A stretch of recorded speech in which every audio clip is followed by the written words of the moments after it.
Alright, so here's something that caught my eye today, and I think it's worth diving into because it's one of those local stories that actually raises some bigger questions. So, there's a traffic alert coming out of Panama City Beach, Florida, about downed power lines on Panama City Beach Parkway near the Griffin Boulevard intersection. Now, on the surface, this might seem like just another routine traffic update, right? But personally, I think there's more to unpack here.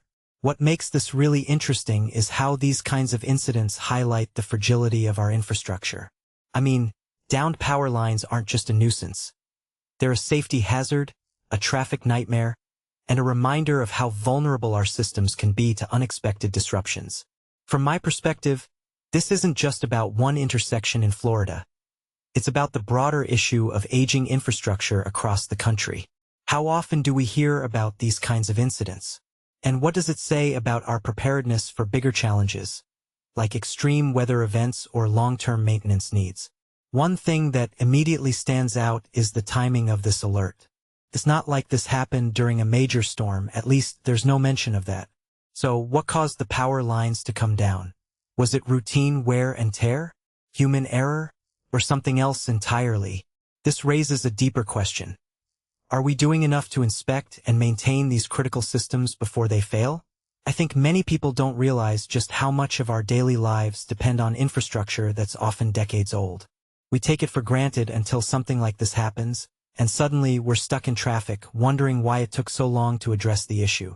Now, let's talk about the response. The alert advises drivers to use caution, which is obviously important, but what's the plan for fixing this? How long will it take?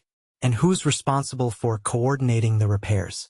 These are the kinds of details that matter not just for the people stuck in traffic today, but for anyone who relies on these systems. If you take a step back and think about it, this incident is a microcosm of a much larger problem.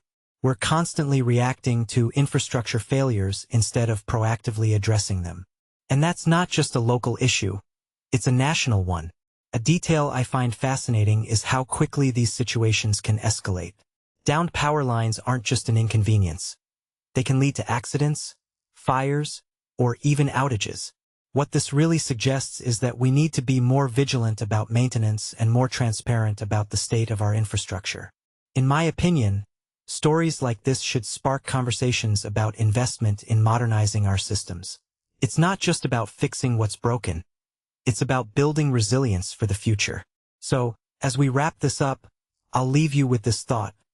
How many more incidents like this will it take before we prioritize infrastructure in a meaningful way? It's not just about avoiding traffic jams. It's about ensuring the safety and reliability of the systems we all depend on. Let me know what you think in the comments. Are you seeing similar issues where you live? And what do you think needs to change? As always, thanks for watching and stay curious.